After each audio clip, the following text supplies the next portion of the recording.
que impactam fortemente a população de Cidade Tiradentes, como a falta de amparo de setores públicos de cultura para os artistas, o projeto de educação defasado, a violência policial contra os jovens, bem como a perversidade das desigualdades sociais no território, que se maximizam nesse contexto de pandemia.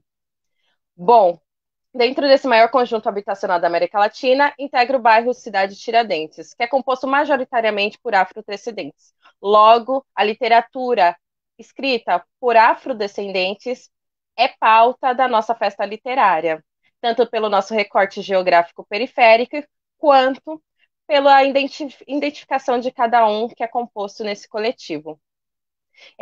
Tanto que a gente compõe esse coletivo devido ao nosso silenciamento e apagamento dado pelo eurocentrismo, reconhecendo que a memória e a narrativa dessa população é desconsiderada e excluída. A Flict tem por tradição trazer o protagonismo às pessoas pretas e reafirmar a importância de promover os escritores e poetas com ações positivas que enalteçam ancestralidade e cultura, possibilitando a identificação do território com a programação proposta. Então, sejam todos muito bem-vindos, bem-vindas e bem-vindes, e que a gente possa fazer dessa festa, que vai até dia 29 de novembro, um grande movimento, mesmo que de forma remota, né? Que a gente possa traçar afetividades por meio da nossa escrita. Bom, eu vou apresentar a nossa primeira escritora que vai falar, que é a querida Maria Heloísa, psicóloga de formação, recém-aposentada e com orgulho sexagenária. E como ela mesma diz, se presenteou neste ano com o seu primeiro livro autoral, chamado Pense Nisso. Presente que ela vai nos falar não só sobre o conteúdo da sua obra, mas de sua trajetória enquanto escritora e pensando na temática dessa mesa, que é indagar referente às dificuldades e desafios que escritores afro-brasileiros encontram no mercado editorial e nessa chama, né? Porque a gente apaga o que não nos serve, mas a chama ela enaltece e traz luz àquilo que a gente quer colocar em resistência.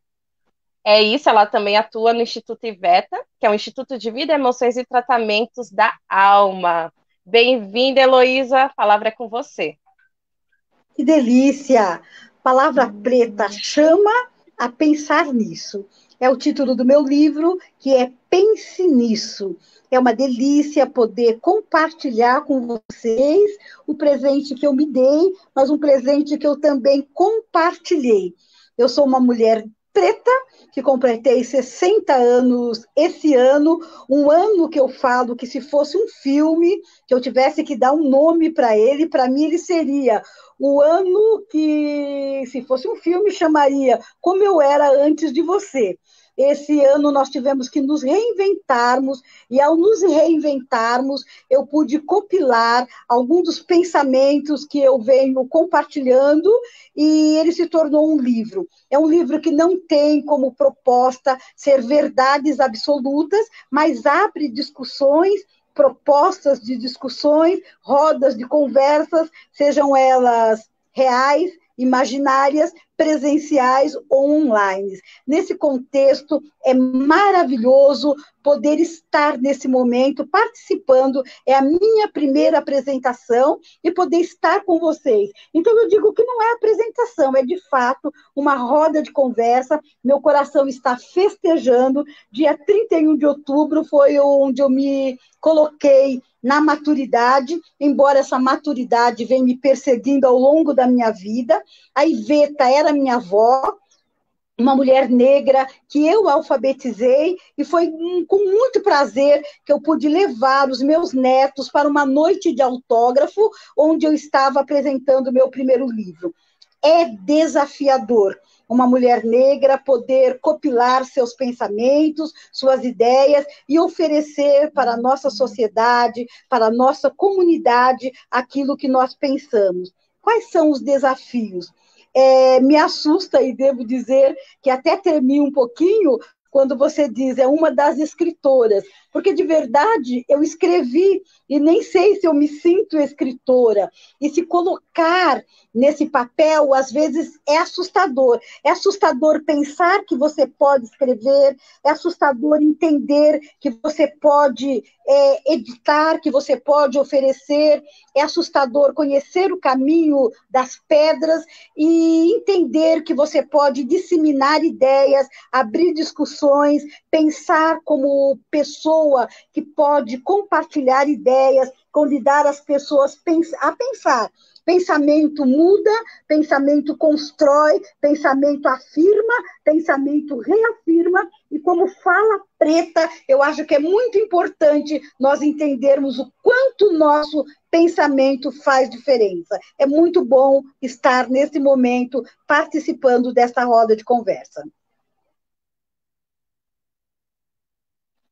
Aproveitando para te provocar, quando você fala que pensamento identifica, pensamento reafirma, então, trazendo todo esse recorte que a nossa mesa tem pensado, o que que você quer dizer com isso? E o porquê? Que lugar é esse que a coloca nessa dúvida de transitar entre a surpresa de ser uma escritora e essa afirmação também, dado o seu pensamento de identificação? A nossa questão racial traz muita dúvida nesta questão do pertencimento. E neste livro eu tenho um texto que fala também dessa coisa de pertencer. Para nós foi muito natural pertencer à cozinha, pertencer aos lugares de limpeza. Eu ameacei, forcei e acabei pertencendo à área da psicologia e depois aí amadurecendo, aventurei escrever. E escrevendo me chamam escritora. E pertencer a esse nicho torna-se um desafio. E nesse desafio, você acaba tendo que se impor. E para se impor, você precisa se compor. Quando eu encontro outras negras, outras falas, outros negros, eu começo a pertencer. E na nossa literatura nós temos riquezas, mas essas riquezas se tornam distantes. E hoje eu não me vejo tão distante assim. Eu tenho sensação de pertencimento. E é isso que essa feira nos traz. Quando nós pegamos pessoas reais, pessoas próximas da nossa região, da nossa realidade, nos torna pertencente.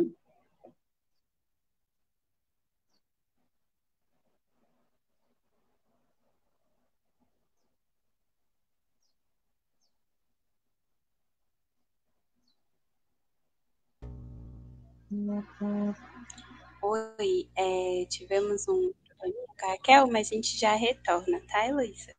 Ela vai retornar aqui. Tranquilo. Pronto. Bom, breve sustinho, voltei. Caí, mas não ralei. E desse lugar, Heloísa, agora conte-nos com relação ao conteúdo da sua obra. O que você traz neste livro que você lançou agora? Porque também a gente fala sobre a subjetividade, né? Então, o que essa subjetividade refletiu na sua escrita afro-brasileira?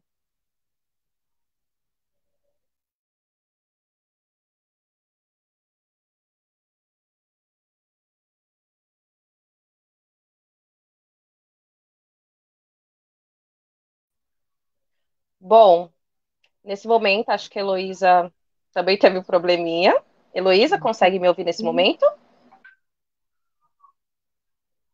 Eu vou deixar então um instantinho aqui, vou passar a palavra para Lília Guerra, e ao retornar, eu chamo a Heloísa com essa mesma questionamento com relação à sua obra, ok? Lília, bem-vinda, vou apresentá-la ao público. Ela tem 2 livros, a Lília Guerra, reside também na cidade de Tiradentes desde 1986. Suas 2 obras são Amor Avenida e Perifobia, nomes bem provocadores, e é sobre eles e sobre o seu processo de escrita que a gente quer te ouvir, Lília. Bem-vinda. Obrigada, boa tarde a todos, tudo bem?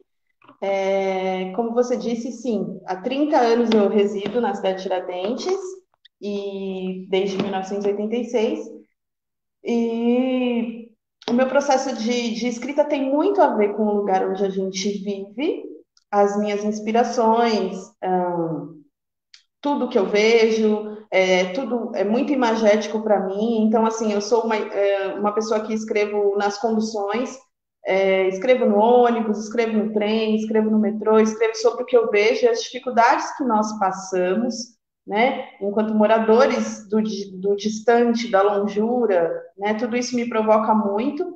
São coisas que eu tenho visto progredir, ainda que vagarosamente, no decorrer desses 30 anos em que eu moro em Cidade de Tiradentes. Quando eu cheguei, criança ainda, oriunda de um bairro da Zona Sul, eu consegui sentir a discrepância que existe entre a qualidade no transporte e tudo que não nos é ofertado e nem oferecido, e sempre esperando muito pelo progresso, pela melhora.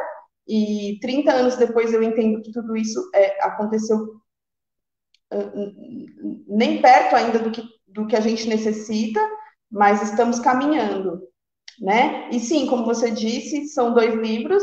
Amor Avenida é um romance de memórias que eu escrevi em 2014, recolhendo memórias mesmo das mulheres da minha família, que são mulheres negras, minha avó, minha tia, minha mãe, fatos que ocorreram e que elas foram me contando ao longo dessa pesquisa que eu fiz para desenvolver o Amor Avenida.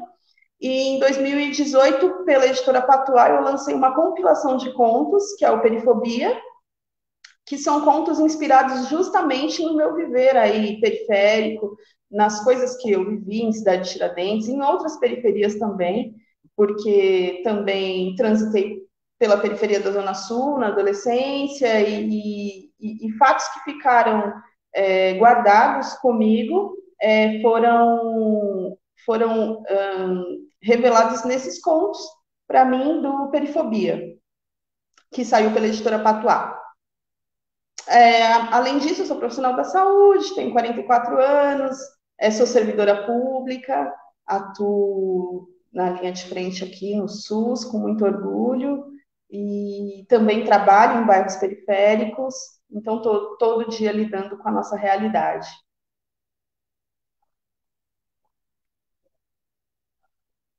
E deixa eu te questionar.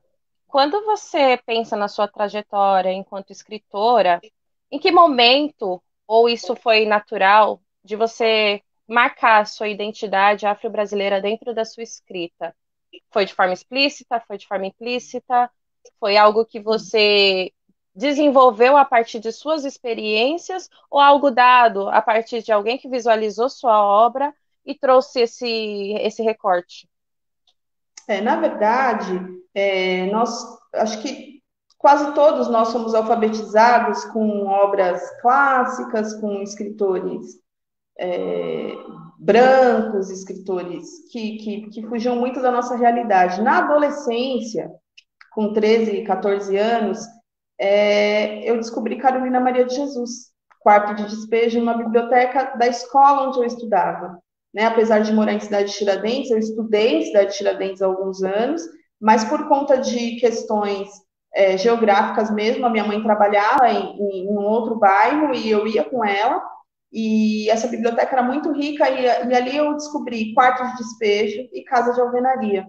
Então, assim, nesse momento, eu me surpreendi, porque, na verdade, nunca tinha me deparado com um escritor ou uma escritora negra, e estreiei com Carolina Maria de Jesus e fiquei muito, muito impressionada com tudo que eu li.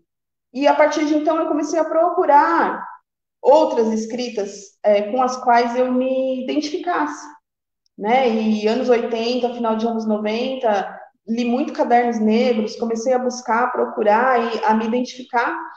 E nesse momento eu entendi que nós podíamos falar das coisas que vivemos, porque essa é a literatura que me interessa, né? A literatura de pessoas que vivem realidades próximas ou muito parecidas com a minha realidade, com a realidade que eu vivo. Então, foi a partir desse momento que eu descobri que existiam outros caminhos, nesse momento, como leitora ainda, né? E mais tarde, como diz Conceição Evaristo, experimentando as minhas escrevivências. né? Começando a registrar no papel as coisas que eu pensava e que se desenvolviam no meu pensamento a partir do que eu lia, a partir dos exemplos que eu recebia desses escritores e principalmente das mulheres, né? Onde eu sentia uma questão de ancestralidade muito forte e eu conseguia comparar com aquilo que eu tinha visto durante a minha vida toda, a minha avó viver, a minha tia, a minha mãe, e nesse momento eu comecei a procurar essas fontes, a beber sempre dessas fontes. Ótimo, Lilian. Muito interessante, porque pela caminhada intergeracional que a gente vai escutar ao longo da nossa conversa aqui, né, entre o Bi, Heloísa e você, é fundamental, né, que a gente traga por onde começamos a nos identificar e como que isso vai se enraizando ao longo do processo. Bom, Sim. eu vou chamar novamente a Heloísa, para ela finalizar falando de sobra também. Em seguida, a gente vai para o Bi, e aí a gente vai costurando nossas falas aqui, tudo bem? Ok. Obrigada, Lilia. Olá, Heloísa, de volta. E agora vamos falar do seu presente. A Lília nos apresentou suas duas obras e eu quero ouvir também o seu presente para que o nosso público aí interaja conosco. A fala é Tá. sua. Então, eu digo que o Pense Nisso é um livro totalmente despretensioso. Ele é uma proposta de ser uma roda de conversa. Ele traz temas sobre maternidade, sobre pertencimento, sobre ser preto, sobre estar no mundo, sobre voz, estatuto da criança e do adolescente, e ele não se encerra. Toda a nossa fala termina exatamente com essa proposta. Pense nisso. A ideia é que ele norteie conversas e rodas de conversa. Como eu tenho várias possibilidades de estar em grupos, estar norteando alguns grupos, o que eu desejo mesmo é que ele dê o pontapé inicial ou continuidade a conversas que já existem para que nós tenhamos norteadores e que as pessoas se sintam à vontade, que a hora que eu digo pense nisso, que você tenha a oportunidade de se colocar a respeito do que você pensa sobre isso, que você se fundamente, que você se coloque, que você sinta, mas acima de tudo pense, que você tenha recursos internos, mas também recursos que fundamente aquilo que você pense. Eu penso e gosto de pensar que nós não podemos mais só sentir o sofrimento que a nossa realidade nos impõe. Ser preto é muito mais do que sentir, é pensar a nossa história, é pensar a nossa realidade e contextualizá-la. Eu escrevi num determinado momento, eu não consigo respirar. E esse não conseguir respirar não tem a ver apenas e tão somente com alguém colocando o pé literalmente na nossa garganta, no nosso pescoço. O povo vem fazendo isso de várias formas. Então, eu faço alguns apontamentos e você também pode pensar sobre isso, fazer as suas colocações, mas também pensar nas formas de enfrentamento para que isso não aconteça. Eu falo que os filhos crescem, e quando eu falo desses filhos crescerem, eu termino dizendo, pense nisso. Eu falo sobre o envelhecente que tem alguns picos na sua vivência muito maior do que adolescente. E eu uso o termo envelhecente. Falo da nossa história como envelhecente usando a coxa de retalho. Quantos recortes, quantos retalhos eu tive, eu tenho para chegar até aqui. Que isso descontextualizado cheira mofo, talvez não se aproveite e jogue fora. Mas isso tudo muito bem costurado é uma relíquia, é uma arte, é um artesanato e custa muito caro. É disso que eu estou falando. Isa, eu estou emocionada, hein? Se eu estivesse presencialmente, lhe daria um abraço agora para ver se a Mas gente hoje eles são costurava nossos virtuais, eu retalhos. recebo o seu abraço. Maravilhosa, incrível. E é interessante quando faz essa marca de idade, porque, como eu repeti anteriormente, né, falei, é a questão da intergeração, né? A gente pensar no nosso Adinkra Sankofa e olhar para trás. E quando eu falo a gente, pensando na minha geração, né? O pessoal anos 90 para frente, anos 80, que for, a gente não inventa a roda, né? E eu gostaria também de questionar, já que é uma novidade a sua entrada no mundo da literatura, mas não a sua escrita, né? Então, traga para nós, desde quando a senhora escreve e, para além disso, como que foi o processo editorial da feitura de sua obra? Então, como que tem sido a venda, como que tem sido essa relação com as editoras e como seus argumentos frente a esse universo do mercado editorial? Bom, eu escrevo desde sempre. Se eu alfabetizei a minha avó, eu fui alfabetizada pela minha mãe, que foi vizinha da autora do Quarto de Despejo. Elas moraram na mesma comunidade, que na época era a mesma favela, então eu trago essa história, essa bagagem. E a minha mãe lia seleções ao longo da vida e era muito gostoso desde cedo ver minha mãe lendo. A minha mãe queria ler e para minha mãe poder ler, ela me ensinou a escrever. E minha mãe me ensinando a escrever, eu pegava os pedacinhos de carvão que sobrava do fogão a lenha, do lugar que se esquentava a água para nós tomarmos banho, escrevia lá nos barracos, nas cercas, em todo lugar que vocês imaginam, eu escrevia. Escrevia em papel de pão e depois passei a escrever nos cadernos. Eu escrevia pequenos textos, pequenas poesias, pequenas coisas, e ao longo da minha vida eu escrevi. Escrever para mim foi libertador. E por isso, ao longo da vida, as pessoas achavam que eu era doente, eu acho que eu era mesmo, e bendita seja a doença, porque a sanidade é extremamente adoecedora. E eu sempre me expressei através da escrita, mas muito do que eu trago hoje vem de relatos de pessoas que trazem sofrimentos, e esse sofrimento eu trago através da palavra escrita, que são pequenos textos que têm muito a ser contemplado e complementado. E é a proposta desse livro é que você o complemente. É essa a ideia. A minha relação com editar, eu devo muito hoje à vida da Cláudia Canto, que também estará nas rodas de conversa, e de alguma forma eu me auto-editei. Hoje esse trabalho tem sido feito por rodas de amigos, através das pessoas que me seguem na internet, as pessoas que são do meu círculo, e ele está tendo uma aceitação muito gostosa, tem sido norteador de grandes discussões. Estamos indo aí adentrando por esse caminho muito gostoso. E uma das maiores bênçãos é estar aqui com vocês hoje.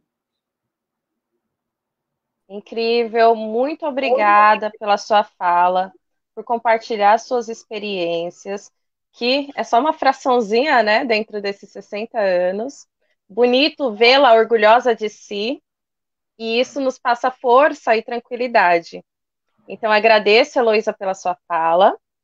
Vou até pontuar algumas questões referentes quando a gente fala de mercado editorial e pensando nesse recorte independente, né? Pensando que a nossa festa literária, ela ocorre tanto de forma autônoma, né? Feita por inúmeras mãos. Então, a gente pensar nos eixos que levam aos artistas, escritores independentes colocarem sua obra no mercado, alguns conseguem, de certa maneira, algum diálogo com editoras convencionais, mas no campo independente, a gente tem hoje, né, e pensando até mesmo no contexto da pandemia, essa aproximação entre leitor e escritor. E isso faz acontecer redes produtivas de comunicação, uma qualificação de leitores, um posicionamento político, e também a gente redimensiona o papel social desses agentes estratégicos. Então, há todo um fortalecimento dessa cadeia produtiva do livro, que o resultado final entre leitor e o intelectual que produz aquela obra nos deixam alinhados, né, nos colocam num eixo de aproximação. Enfim, uma ressalva, porque a luta é grande, né, e pensando no recorte afro, maior ainda, mas estamos aqui resistindo e nos orgulhando do tamanho dessas salas. Agora, vou apresentar o Oubi, né, e o Oubi, ele é daqui também, da cidade de Tiradentes. Ele é formado em comunicação.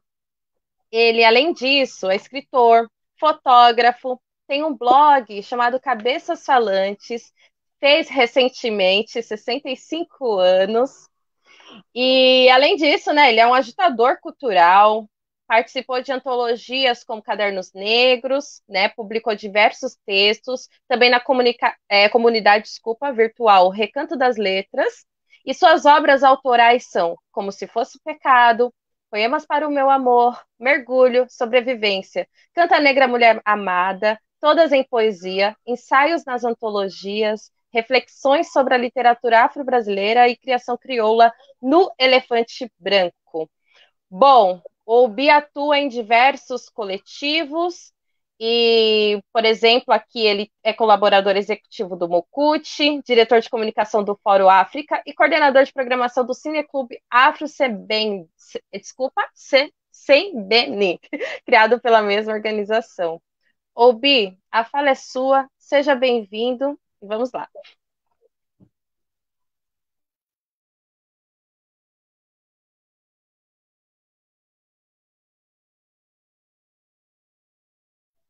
Estamos com dificuldades no áudio. Eu vou pedir para ele tentar falar sem o fone.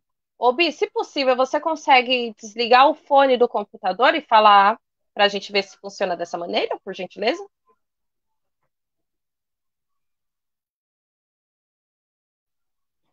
Bom, enquanto o Bi se organiza, e para a gente também. Vamos lá, vamos tentar. Será que vai agora?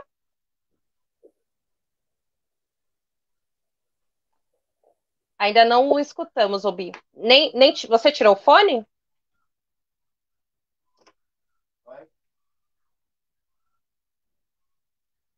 Bom, vamos ver. Poxa, infelizmente, alguma interferência está ocorrendo. A gente vai organizar com a parte técnica para você não perder sua fala. Então, eu vou chamar a Lília Guerra, trazer alguns questionamentos para a mesma, com relação ao mercado editorial. Então, Lília, porque você disse, né, se seu último livro, Perifobia, é uma coletânea, né, que saiu pela Patuá. Não ouve bem, né? Bom, só um instante para a gente tentar corrigir esse probleminha. Deixa eu ver. A Heloísa me escuta?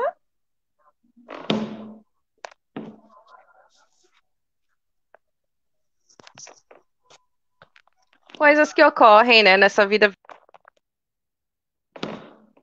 de estar ao vivo. Eu vou tentar digitar no chat. Agora foi, né? Sim, não estava te ouvindo, agora sim. Uhum. Tá bom, peço desculpa ao pessoal aí, gente, esses 2 minutinhos de confusão, mas é isso que a gente tem, né? E ainda mais na periferia. Bom, Lília, eu gostaria que você abordasse com relação ao mercado editorial, já que a sua última obra, né, o Perifobia, saiu pela editora Patuá, mas também gostaríamos de saber como foi o processo do primeiro. Então, como que tem sido essa sua experiência, né, com o mercado? Sim, o primeiro livro saiu por uma editora chamada Oitava Rima, mas foi uma iniciativa minha de procurar a editora e apresentar o material que eu tinha. Esse arquivo, que, como eu disse, eu tinha feito uma pesquisa sobre acontecimentos na minha família, das mulheres da minha casa. Então, assim, apesar de não ter sido uma produção independente, foi uma produção financiada. Eu investi para poder publicar esse livro. Com Perifobia foi diferente. Eu mandei o arquivo num chamamento público que a editora fez e a editora entrou em contato comigo e o livro foi publicado. Então, assim, muito diferente do primeiro, né? Mas como você falou, o escritor, principalmente o escritor periférico, com essa questão da edição independente, tem um valor incrível. Eu consegui ser publicada, ter o livro editado por uma editora com esse apoio, mas isso não é tão comum, né? Eu gostaria que nós tivéssemos mais oportunidades. dentro, né, dessa ausência de oportunidades, né, entre um livro e outro, qual a data de lançamento deles? E Uhum. quando você fala também dessa dificuldade, quanto tempo que você demorou em diálogo? Como que foi a iniciativa, né? Você recebeu o convite, você submeteu a sua obra para análise. Conte mais para o pessoal que às vezes não entende como é essa cadeia produtiva do livro, né? Como que foi esse processo? Sim, quando eu comecei a pensar em escrever um livro ou alguma coisa, eu comecei exatamente por causa desse material e por conversas e por achar que as memórias tinham que ser preservadas, né? A minha mãe, eu tive uma avó que não foi alfabetizada. A minha mãe foi semi-alfabetizada, mas é uma leitora voraz. A minha mãe sempre incentivou muito a leitura e sempre me disse desse medo que ela tinha de perder suas memórias. Ela sempre me dizia que as memórias eram o que ela tinha de mais precioso. E assim, quando ela começou a me contar realmente acontecimentos que eu considerei relevantes, eu achei importante registrá-los para que ela tivesse essa sensação de que a memória estava realmente sendo preservada. Então, demorou algum tempo, até porque para a mulher, principalmente, eu acho que para a mulher, mas para nós que temos todas essas dificuldades, moramos num lugar distante, onde trabalhamos, temos a nossa carga de trabalho, mas depois disso ainda temos que chegar na nossa casa, na nossa terra, que é chamada cidade dormitório, né, de onde a gente sai muito cedo e volta muito tarde. Então, assim, tudo isso é tempo de escrita que poderia ser investido e nós não conseguimos, sobretudo as mulheres, quando têm as suas jornadas duplamente ou triplamente multiplicadas, porque a gente, filhos, casa, não necessariamente com todo mundo, mas com estudos, seja lá com que for que você tenha que conectar, ajustar o tempo para a escrita, morando num lugar tão distante como nós moramos, que é a cidade de Tiradentes, distante assim do centro, normalmente dos lugares que a gente trabalha ou que a gente estuda, todo esse tempo ele é muito precioso. Por isso eu disse que comecei a escrever no ônibus, em todos os lugares. Então, assim, demorou, digamos que eu acho que uns 2 anos para eu conseguir escrever Amor à Avenida, que é um livro, sei lá, de 280 páginas, alguma coisa do tipo. É bastante material. E depois o Perifobia, como são contos, e a escrita de contos é um pouco mais livre, e eu já não tinha mais essa questão de pesquisa e ter que me debruçar sobre os relatos que eu tinha ouvido, eu acho que. Mas eu tenho para mim que mais ou menos uns 2 anos também levei para escrever Perifobia. Né?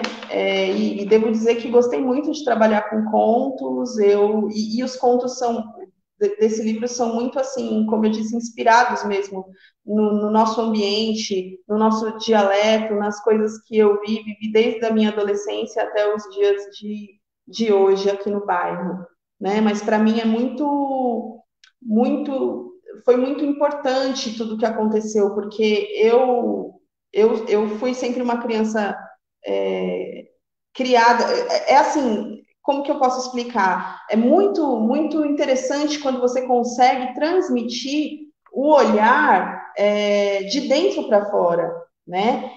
O olhar, eu não diria do oprimido, porque quando a gente começa a escrever, eu não sei se outros autores também podem dizer isso, mas quando a gente começa a escrever sobre as nossas experiências, eu já ouvi algumas vezes que a escrita periférica é muito pesada e muito triste, mas é claro que não é só isso que a gente vive, mas eu aprendi a falar da minha realidade sem amarras, porque no começo você começa a se questionar, falar, nossa, mas será que eu estou sendo realmente vitimista? Será que eu só estou falando de coisas pesadas, tristes? Eu estou trazendo um ambiente.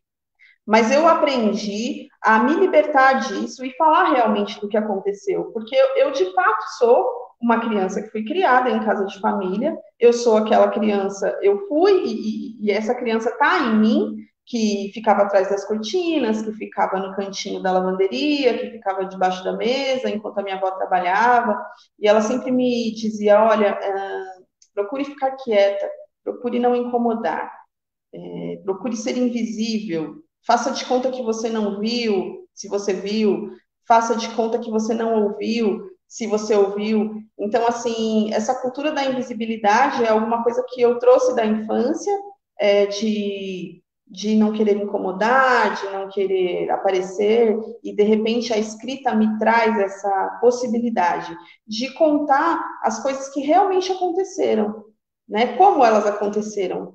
As pessoas precisam saber. Então, como disse a dona Heloísa, realmente escrever é libertador.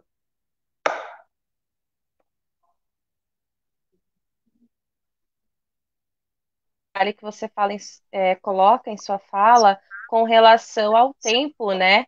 O deslocamento da nossa cidade dormitório, isso nos inviabiliza nos processos criativos, né? Porque nós criamos, e a Heloísa, enquanto psicóloga, pode falar melhor sobre isso, mas nós criamos dentro de um ambiente que nos proporciona, né? Um espaço, uma acolhida. Nós temos que nos autoacolher para produzir. E isso me lembra também uma fala que Cidinha da Silva, uma escritora preta, maravilhosa, e ela coloca essa relação. Nós, escritores negros, precisamos sim de silêncio, de um bom ambiente, né? E pensando no contexto pandêmico, o quão relevante é termos a oportunidade e as condições de um acesso ao direito humano, né? De ter um ambiente confortável, seguro, para que a gente não só produza enquanto trabalho, né? Ainda mais você que está na área da saúde, você tivesse um lugar para ter um distanciamento entre a sua vida profissional, a sua vida pessoal e encontrar ali na escritora, né? Então, muito obrigado pela sua fala, pela sua trajetória compartilhada, e também é muito relevante pensar, e você pode me refutar ou complementar com essa relação, né? Nós, escritores negros, às vezes nos chegamos sempre com a escrita de protesto, aquela energia pelas nossas dinâmicas sociais, né? De desgaste do transporte, de desgaste da ausência de políticas públicas, dado até na nossa descrição da Flict, e quando nós encontramos a nossa subjetividade, vem esse questionamento que nossa programação e todas essas cabeças falantes, pegando o ensejo do blog do Obi, nossas cabeças falantes colocou, né? O que esperar do escritor afro-brasileiro? Então, eu quero fechar essa bola contigo com esse questionamento. O que se espera de um escritor afro-brasileiro, Lília? Então, eu espero, em primeiro lugar, é como você disse, né? Eu tenho lido muitos escritores contemporâneos, tudo o que eu consigo, de literatura independente, principalmente de mulheres, e tenho ouvido esses relatos, né? De que a gente escreve em intervalos. Eu tenho uma autora que eu gosto muito, que é a Dalva Maria de Jesus, que ela escreve crônicas lindamente. Ela lançou um livro recentemente, agora numa coletânea, com outros escritores maravilhosos.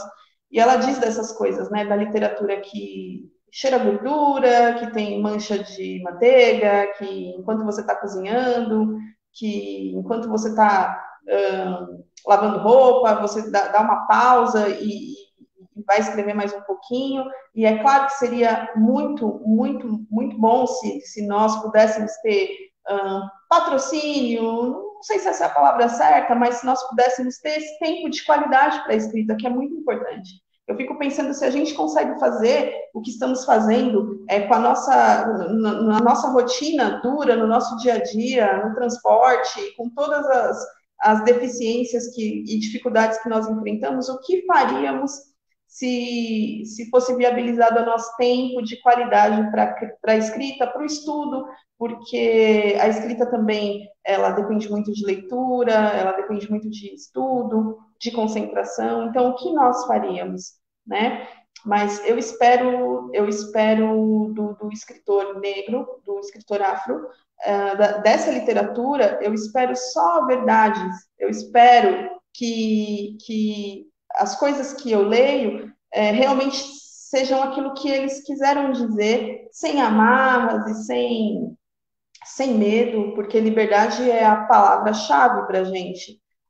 como eu disse, eu realmente vivo essas coisas e eu não quero mais esconder isso de ninguém, principalmente morando em Cidade de Tiradentes. Eu tive uma conversa outro dia com umas pessoas numa roda e eu trouxe à tona uma realidade que nós vivíamos há pouco tempo, onde quando a gente ia preencher uma ficha ou preencher um currículo, por exemplo, muitas vezes, quantos de nós, eu não sei se agora, se isso faz parte da sua realidade, mas para mim, na minha faixa etária, quantos de nós escondemos o nosso CEP, escondemos o nosso endereço, com medo dos empregadores não nos darem oportunidade, por morarmos longe, por duvidarem que nós poderíamos ser funcionários frequentes e pontuais, né?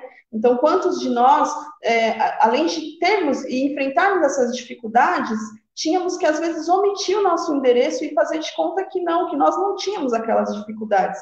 Quantas vezes tivemos que complementar o nosso gasto com o transporte do nosso próprio bolso para que isso não incomodasse o nosso empregador. Então, assim, eu espero da literatura, agora, que nós estamos fazendo, que nós não precisemos mais esconder nada, que nós possamos dizer tudo sem medo de incomodar ninguém. Obrigada, Lília. Muito obrigada. E eu quero só falar uma frasezinha aqui, frasezinha não, né? Uma fala do Kut, que o Kut é o nosso, né, um dos nossos escritores afro-brasileiros, um dos fundadores do Quilombo hoje de literatura, que o Obi também fez parte. Então eu vou citar aqui que tem muito a ver com a nossa conversa, que é certa mordaça em torno da questão racial brasileira vem sendo rasgada por sucessivas gerações, mas sua fibra é forte, tecida nas instâncias do poder, e a literatura é um de seus fios que mais oferece resistência, pois, quando vibra, ainda etoa loas às ilusões de hierarquias congênitas, para continuar alimentando com seu veneno o imaginário coletivo de todos que dela se alimentam direta ou indiretamente. A literatura, pois, precisa de forte antídoto contra o racismo nela entranhado. Então, eu fiz questão de colocar essa fala aqui, porque é a partir dela que a gente traça e faz questão de falar: somos escritores afro-brasileiros, afrodescendentes, enquanto a literatura também for braço de poder, braço do eurocentrismo. Então, não é hoje que nós mudamos essa realidade, nossos passos vêm de longe. Há muitos escritores e escritoras de diversas orientações literárias e que vêm nos trazendo respiro, né? E também pensar quando a Lília fala de endereço, né? Quando se omitia para nossa posição frente ao mundo social, também pensamos que quando o nosso endereço nos limita de receber obras, o nosso endereço também nos dificulta a distribuição de obras, né? Então, para quem é que tem acesso? Quem é que está podendo ler os nossos, né? Dado que o nosso CEP tem sido um lugar discriminado por ser de risco. Bom, é isso. Vamos tentar falar com o Oubi nesse momento. A gente espera. Vou ver se conseguiu funcionar a fala dele. Ouvi? Consegue Alô, falar? alô, alô, alô. Ouvi? Só ligar o microfone que está funcionando. Ativa na telinha, que você deixou no mudo. Pronto. Pode falar, Oubi. Bem-vindo novamente. A fala é sua.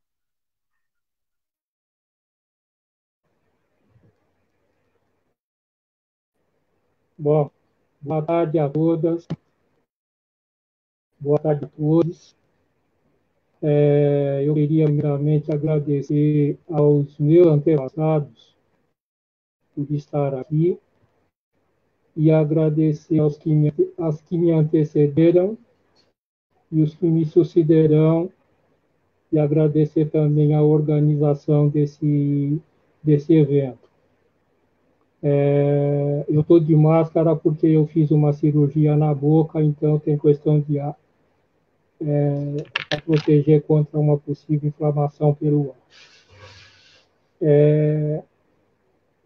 Eu moro na cidade de Tiradentes há 32 anos e já fiz um pouco de tudo nessa vida. E desde que eu me entendo por gente, a escrita me acompanha.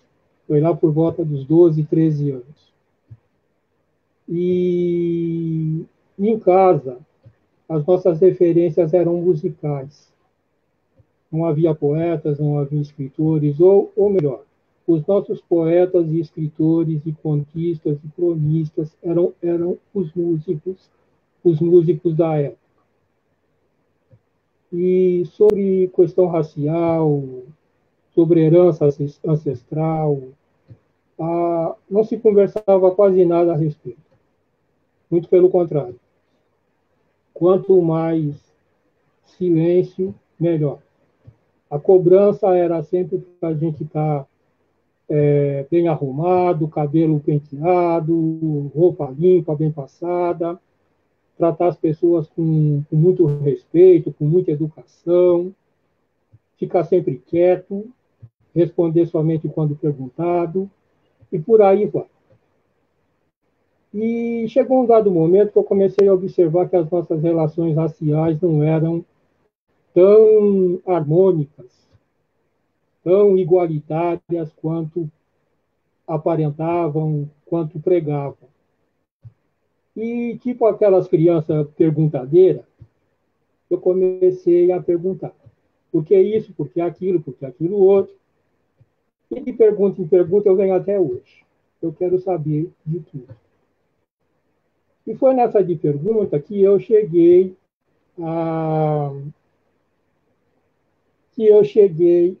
três dos meus gurus de movimento negro, que são o falecido Vanderlei José Maria, o falecido Hamilton Bernardes Cardoso e a jornalista que ainda está em terra, Neuza Maria Pereira. Eles foram as pessoas que começaram, digamos, a fazer minha cabeça.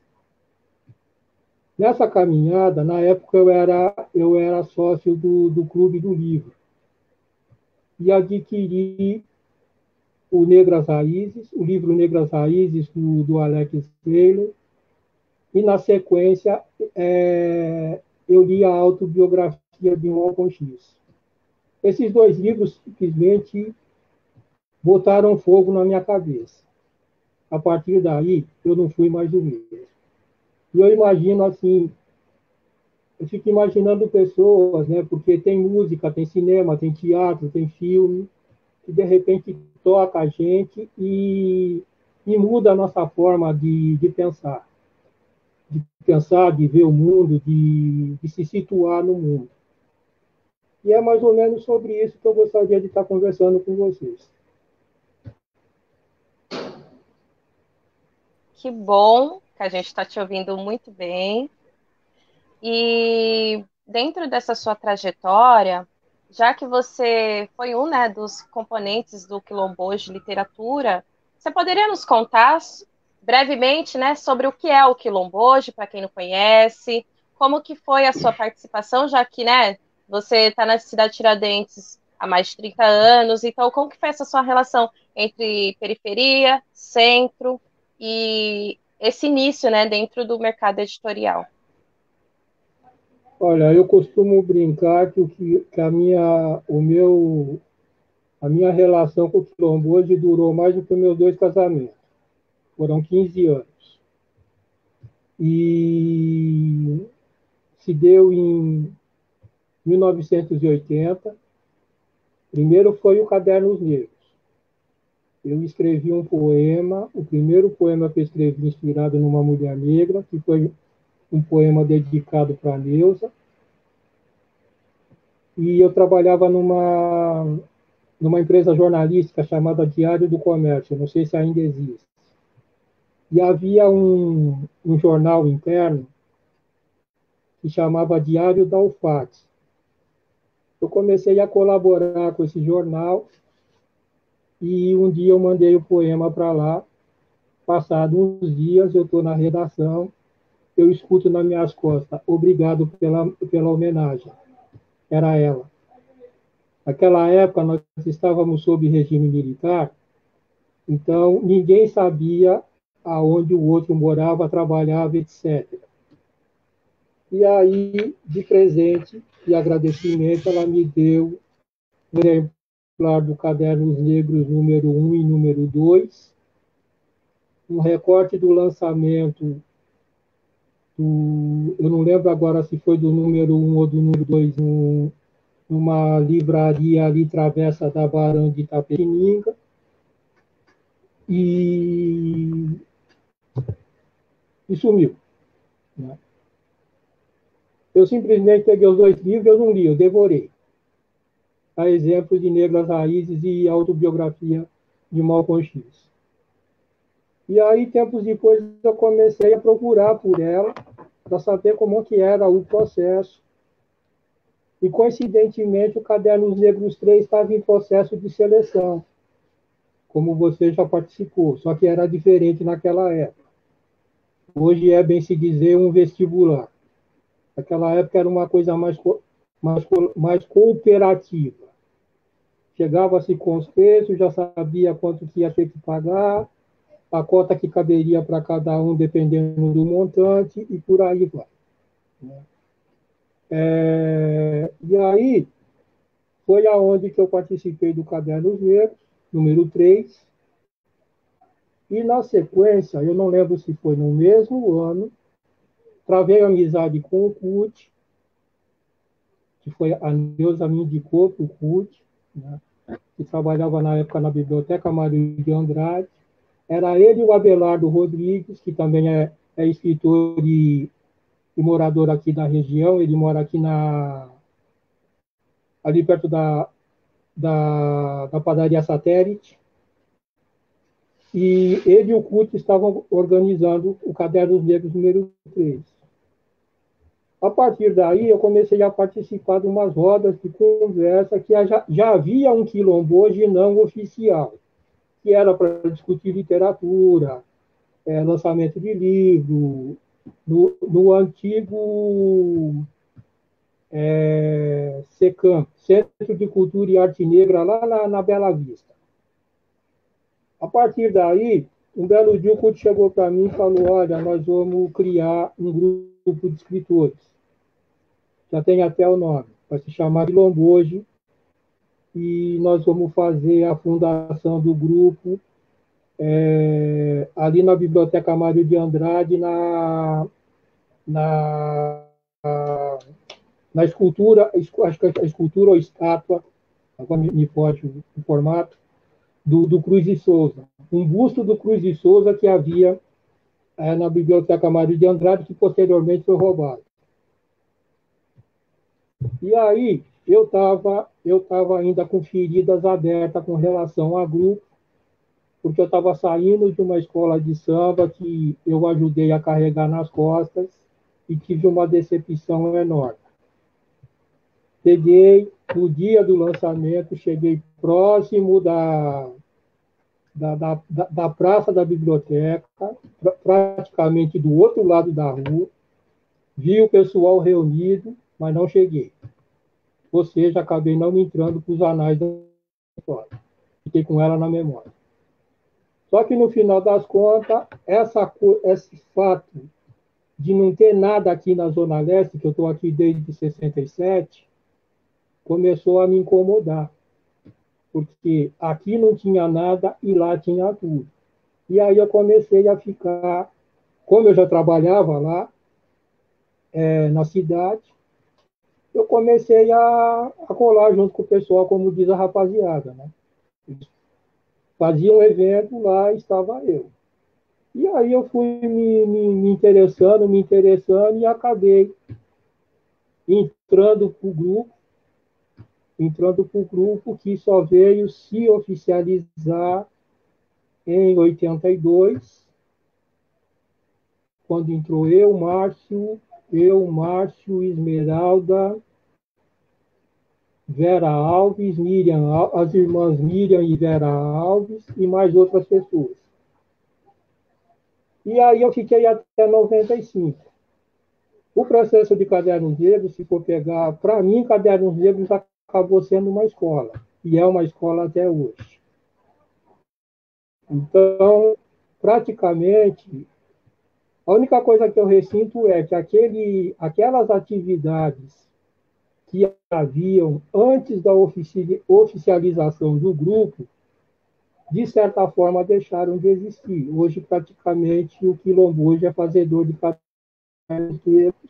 e, vez ou outra, faz alguma atividade referente à literatura. Talvez pelo fato de dos quilombogeiros foram saindo, não houve uma renovação no grupo e praticamente acabou ficando nas costas do Márcio e da Esmeralda. Mas, na medida do possível, eu sempre estou aqui oferecendo meus préstimos e mandando também energia de continuidade. Participei de vários números, depois dei uma parada e dei a ideia que talvez nos 50 eu volto. Até como forma de meio século, né? Porque é uma coisa muito importante para nós. Obrigada, Ouvi. E Pontua dentro um da pouco sua que você trajetória. sabe, pontua um pouco que você sabe que nego velho fala pra caramba, entendeu? Não, tranquilo, ainda há tempo. E dadas as dificuldades, a fala é sua nesse momento, sim. E dentro desse contexto, né, Quilombo hoje, agora fale mais de si. Como foram suas obras, seu processo autoral e a sua Meu identificação, processo. né? Aí eu jogo o questionamento, desculpa, eu jogo o questionamento que fiz a Lília, né? Como que você se Uhum. entendeu um escritor afro dentro da literatura? É como eu disse, na verdade, tem dois livros que se somam. Ser negro no Brasil hoje e tornar-se negro.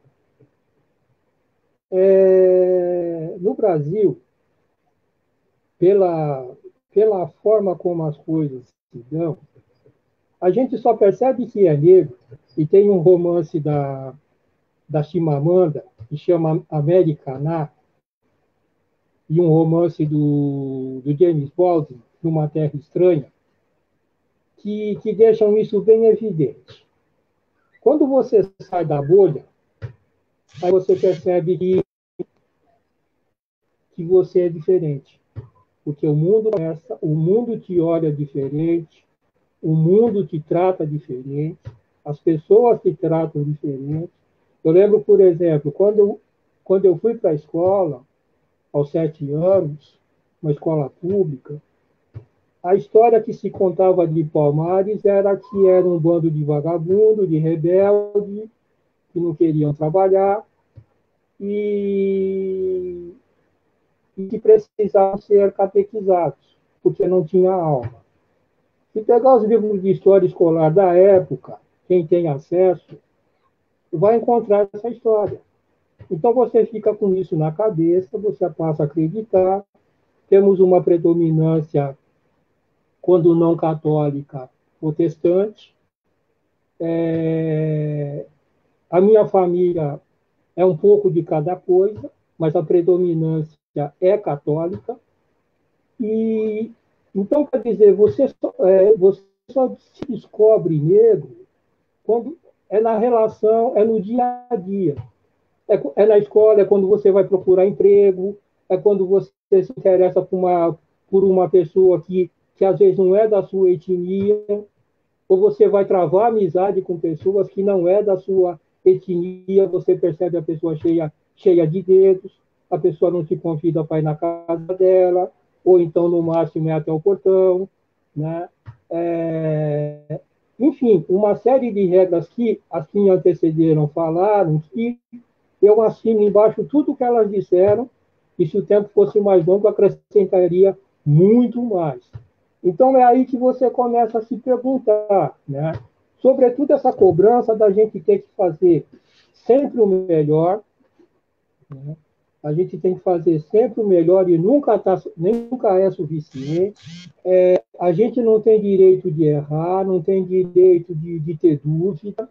É como se a gente nascesse com bússola, GPS, manual de instrução e outros acessórios mais, e bola de cristal. Né?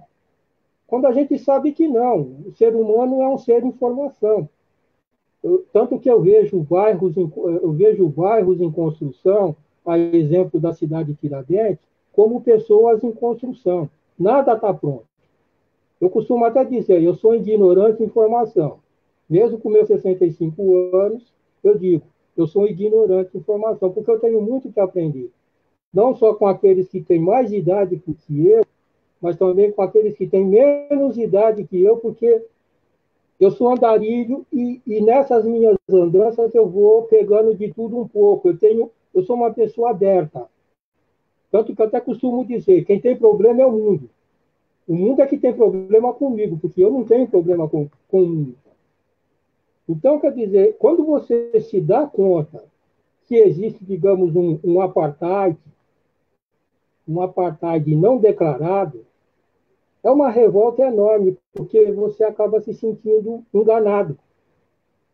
A mesma coisa que te deram, vamos dizer, esperança de paraíso, aí você morre e chega lá não tem paraíso nenhum. Pediram para você depositar todos os seus bens na caderneta de poupança, como aconteceu na era Collor, aí vem uma medida, toma todo o seu dinheiro. As eleições são doidas para fazer isso com a gente, devido o presidente que está aí no poder. Né? Então, quer dizer, quando a gente vai se entendendo todo esse processo, né, é uma sensação da gente ser tudo e nada ao mesmo tempo, porque a nossa história não existe. Os brancos sabem muito mais de nós do que nós sobre nós mesmos. Né?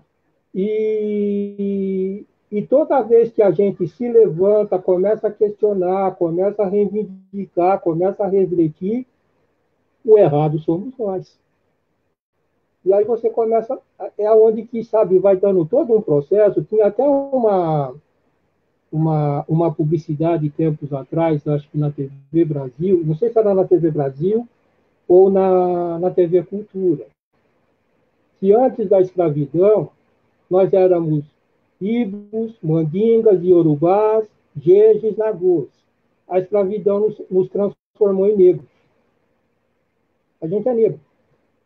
Ou quando muito, hoje em dia, é da escola de samba X, do bloco Afro Y, do time de futebol não sei das quantas, né?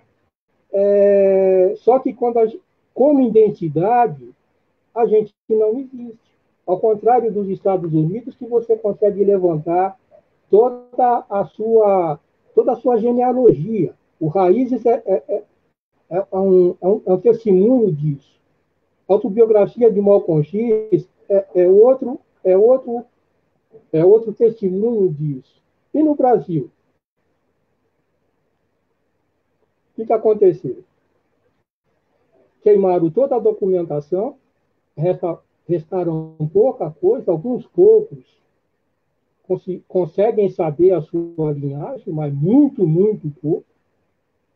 O restante de nós, de repente, nós somos parentes de segundo, terceiro, quarto grau.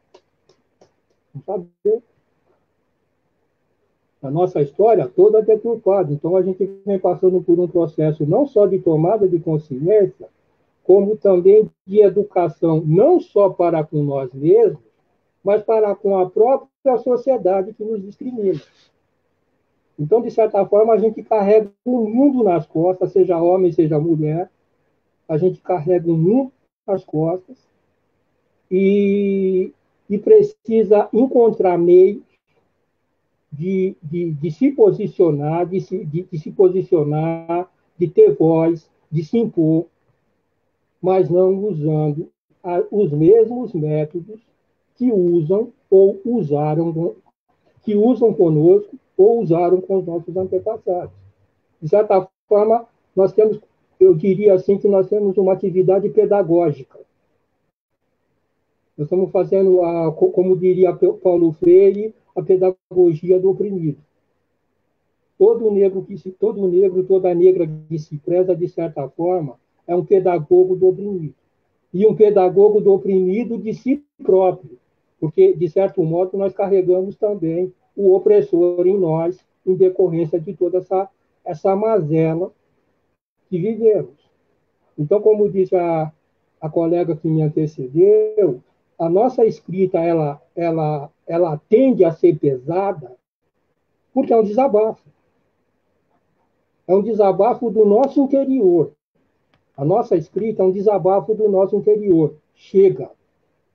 O que aconteceu quinta-feira passada, por exemplo, é matéria para filme, documentário, romance, novela, crônica, do ponto de vista tanto nosso quanto deles. Porque o problema não é só de negros, é de brancos, é de vermelhos, é de amarelos, é de indígenas. Porque se a gente for pesquisar, escravidão em África começa por volta do ano 700 pelos árabes, 1460 pelos portugueses, pelo Império Português, 1500 e pouco aqui no Brasil, e dura até 1888. E o mais irônico é que em 1882, o Brasil declara independência. Mas como é que você pode ser independente com uma população escrava? E depois funda uma república. Como é que você pode fundar uma república se você não indenizou aqueles escravos que foram abolidos? E depois a gente vem vivendo uma série de ditaduras. Quando chega nos anos 30, as organizações negras que começaram desde lá da abolição começaram a encontrar caminho, e a exemplo de Palmares, em 1695, os anos 30, de certa forma, criam um novo Palmares, chamado Frente Negra Brasileira, muito bem retratada em um livro chamado Frente Negra Brasileira, escrito por Márcio Barbosa, que eu recomendo que leiam. Sobretudo agora que nós estamos com esses movimentos de política, de inserção de negras e negros na política, esse livro é Bíblia. É Bíblia para ser lido. É ele e um outro livro que se chama E Disse o Velho Negro Militante, José Correia Leite, que foi escrito pelo José Correia Leite e o CUT. E tem uma outra lista, e tem uma lista enorme de livros para se ler, que a gente você vai pegando um pouquinho aqui, um pouquinho ali, ouvindo um pouquinho aqui, um pouquinho lá, né?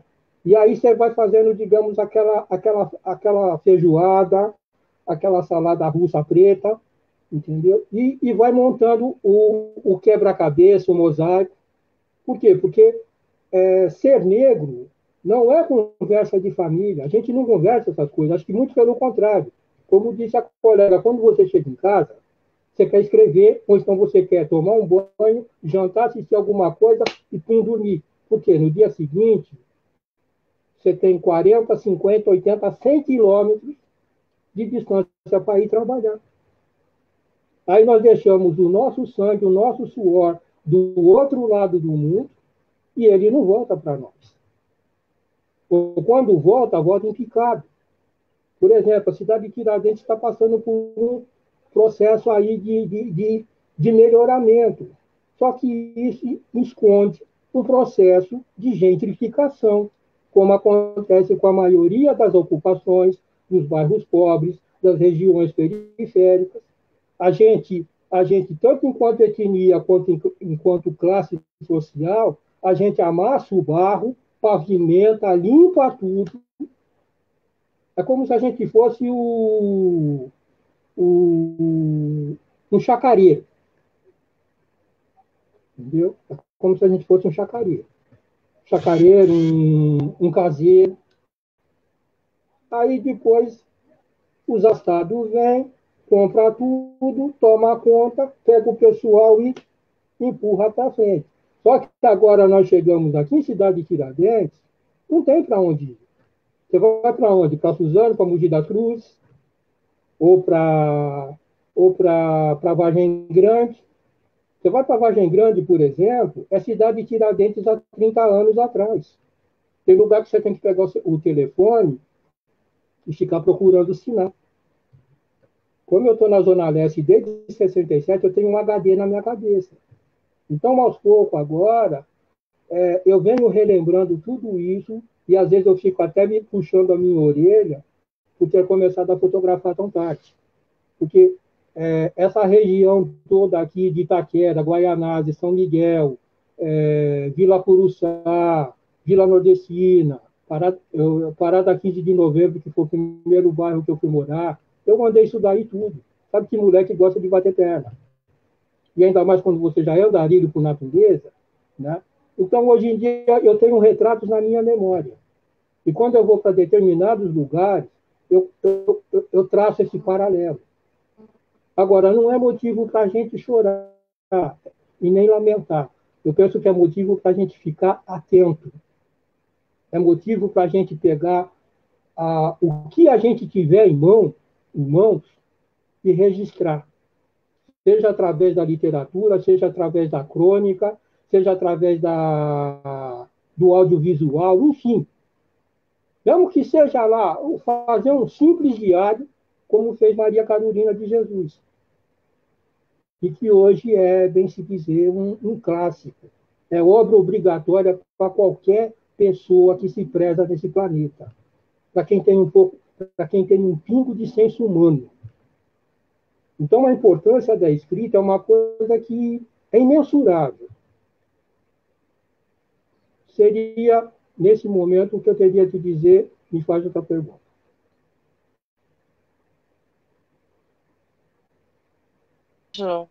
Já que você citou ao fim, né, sobre diversos autores, né, e tanto o Pucci, ele fala que temos uma imensa bibliografia sobre o problema do branco sobre o negro. Eu quero também mostrar um livro aqui da Maria Carolina de Jesus, Diário de Bitita, né, literatura autoral, e pensei em mostrá-la, já que tanto a Lília quanto a Heloísa citaram a mesma, né? E ela acaba sendo uma grande referência pensando em questão territorial, né? Em São Paulo, apesar dela ser mineira, mas ela traz essa carga de lugares que sofrem com a ausência do poder público enquanto políticas públicas, né? Mas a gente vê o poder ali enquanto opressão. E arrematando algumas salas, já que a gente está chegando ao final, passou bem rápido. A gente conseguiu ouvir a sua experiência direta, né? Você citou, você no caso ouvi, sobre a ditadura. A nossa querida Heloísa nos trouxe a sua experiência nesses 60 anos. E também a Lília, quando ela reconhece esse lugar de documentar as memórias de sua família, né? Então, independente dos eixos, eu acho muito relevante quando a gente aponta as especificidades enquanto pessoas negras. Nos reconhecemos enquanto grupo étnico, mas somos diversos, somos vários, né? E isso é muito empolgante, e é onde eu quero deixar essa provocação, é sobre, além, né, desse nosso campo da denúncia, porque uma coisa que eu acho linda da Maria Tereza, escritora que já está no Orum, era da Vila Nova Cachoeirinha, que ela fala que somos língua viva botando fogo no sereno. Então, palavra preta chama, né? A gente bota fogo onde for possível, né? Na sensação sensacional, e o resto complementa aí. Mas eu quero questionar agora a Heloísa para a gente ir fechando as nossas falas. 5 minutinhos para cada, acho que é suficiente. E Heloísa, dentro, né, desse contexto nosso de subjetividade, das suas escritas, onde você também já explorou exemplos, lugares, linguagem infantil, erótico, por onde você também já tentou se arriscar aí em coisas que às vezes não foram publicadas?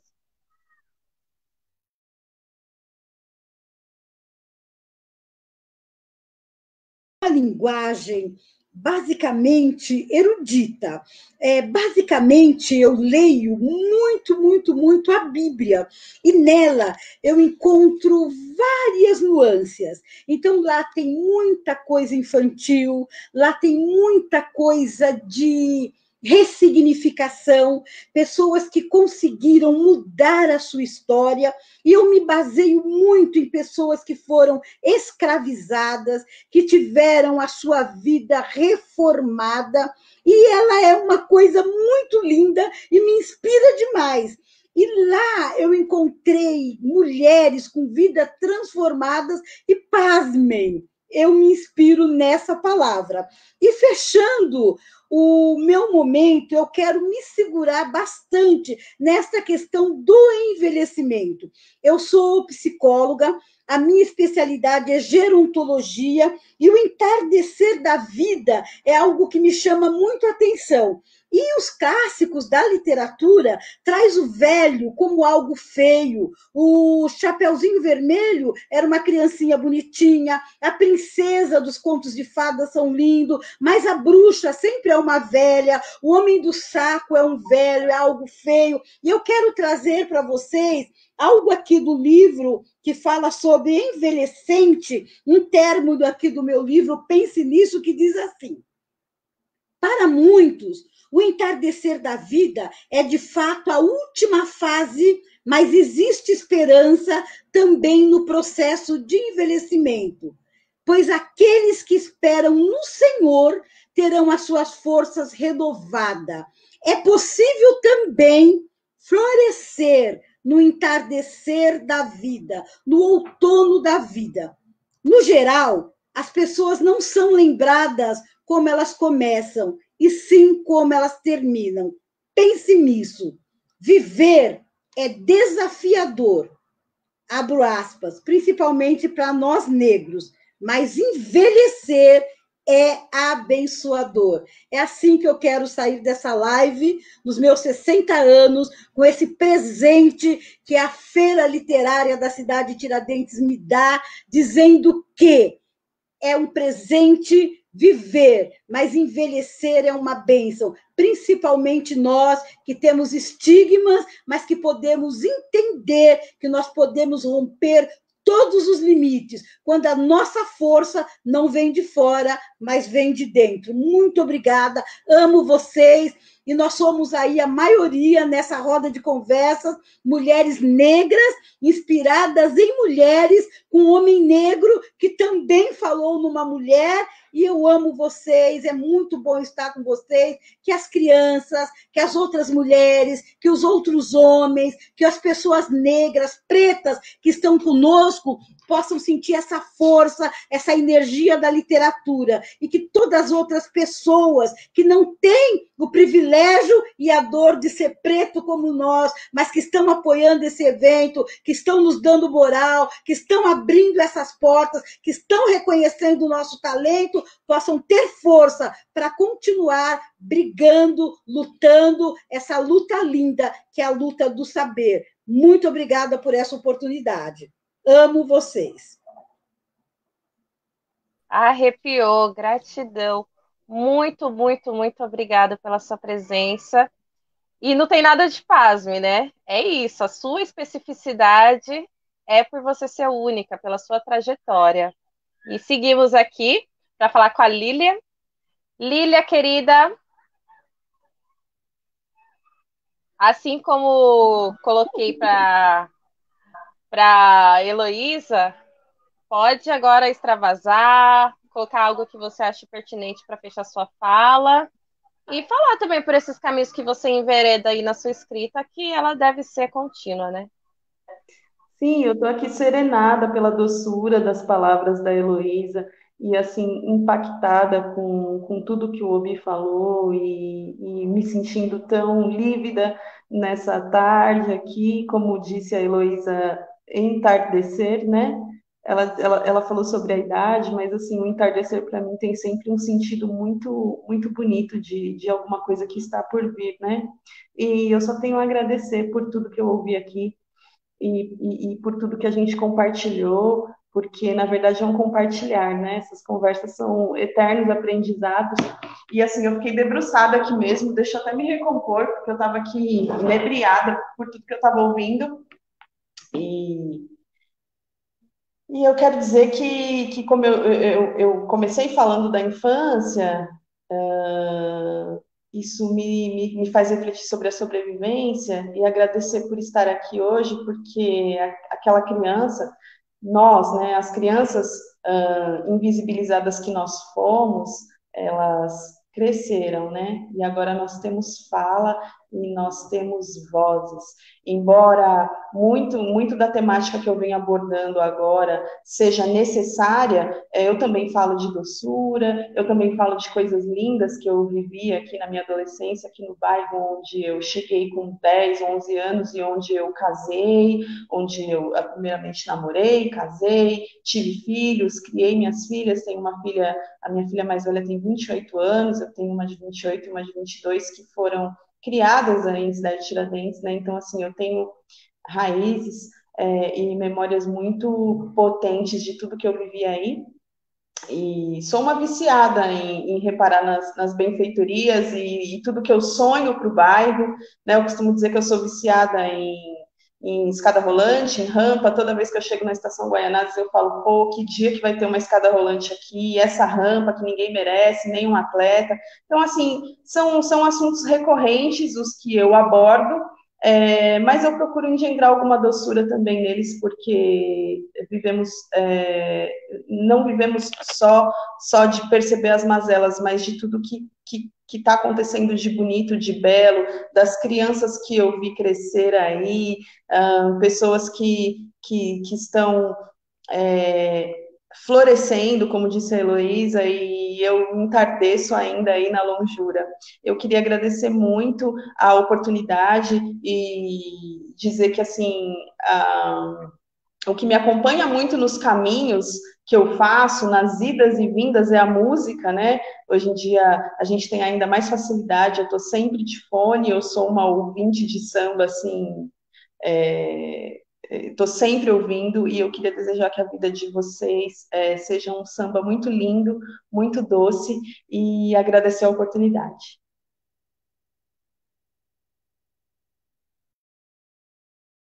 Passar a fala para o Obi e no meio de todos vocês, né, nesse nosso entardecer, que foi a nossa roda, que começou às 17 horas. Eu, enquanto jovem, eu quero me manter viva e regada por vocês. E chegar aos 60, podendo me presentear com obras que vocês vão deixar e com as obras que eu vou poder desenhar para mim mesma. Só gratidão. E, Obi, você pode fechar a nossa roda. Obrigada. Eu estou com uma de uma mensagem de feliz aniversário que eu mando para as pessoas. E tem um trecho que diz assim: assim diz a canção. Um sorriso negro, um abraço negro traz felicidade. Negro sem emprego fica sem sossego. Negro é a raiz da liberdade. Feliz Níver, feliz viva. Seja feliz a sua vida nesta data querida. Quero fotografar o bolo e cantar em coro parabéns para você e por longos anos com múltiplas felicidades. Segundo um provérbio africano, existem 3 tipos de riqueza: bens, filhos, longevidade. A fortuna de quem vive muito é a de contar aos outros tudo o que viveu. Vem, vou puxar um banquinho, quero ouvir quietinho os novelos da sua história. Raquel, nós estamos passando um bastão para você, assim como você passou para nós. Assim como aqueles que estão nos assistindo, nos ouvindo, passam e recebem bastão de nós. Passam para nós e recebem de nós. O Arnaldo Xavier dizia que o movimento negro tinha um Roberto Carlos preto. A maioria do pessoal que tem acompanhado minhas obras, a começar pelos títulos, sabe que eu tenho uma tendência à poesia romântica. E tem um poema que eu gosto muito que diz assim: gosto de estar ao seu lado, namorando seu olhar amendoado, carinhando sua macia pele sombria, lhe chamando de minha paixão. Gosto de estar envolto nos seus abraços, sentindo o calor dos seus afetos, e todo o meu ser deliciar este favo de felicidades que é você. E quanto mais desfruto o mel do seu infinito amor, sinto um prazer universal em amar, amar, amar, amar. Nós não somos só raiva, nós não somos só revolta, nós não somos só reivindicação, nós somos, sobretudo, amor. Jorge Ben já cantou. Negro é lindo, negro é amor, negro é amigo, negro também é filho de Deus. Parem de nos matar. Vidas e vozes negras importam. Axé para todos. Para todas, para todos.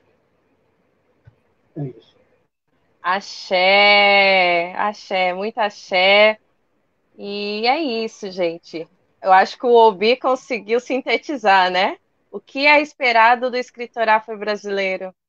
Que nós possamos estar vivos, que nós possamos permanecer vivos e que a gente possa ocupar espaços para sermos subjetivos, porque negro é amor.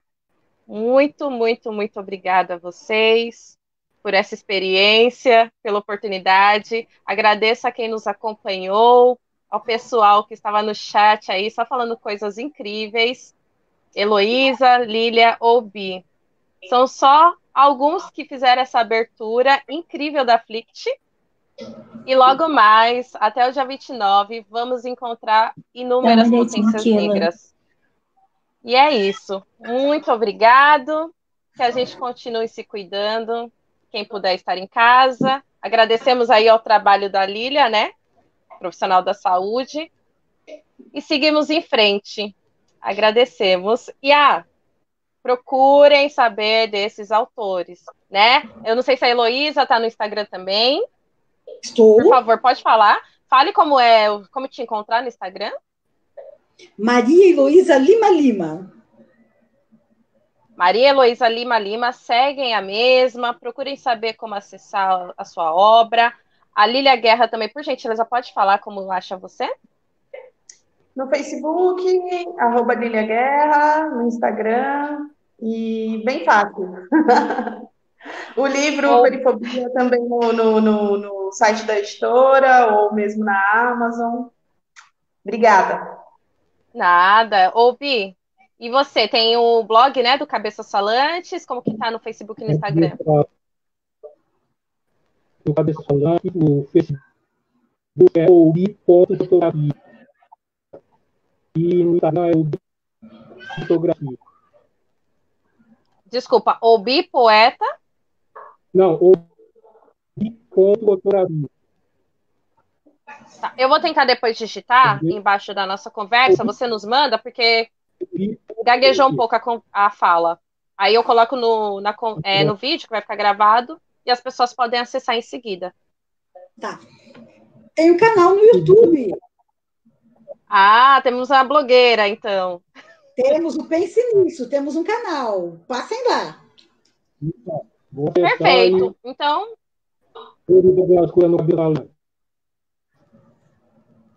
eu peço para que quem nos assiste possa disseminar aí o nosso evento, compartilhe sobre os nossos escritores. Eu não me apresentei inicialmente, né? Sou Raquel, historiadora e bibliotecária, também da Tiradentes. Escrevo, publiquei no Cadernos Negros. Enfim, o protagonismo foi deles e a gente fica aí só sentindo, reverberando todo o aprendizado. Eu agradeço e até a próxima. Fiquem ligados aí na nossa página e acompanhem os próximos eventos. Tchau, tchau!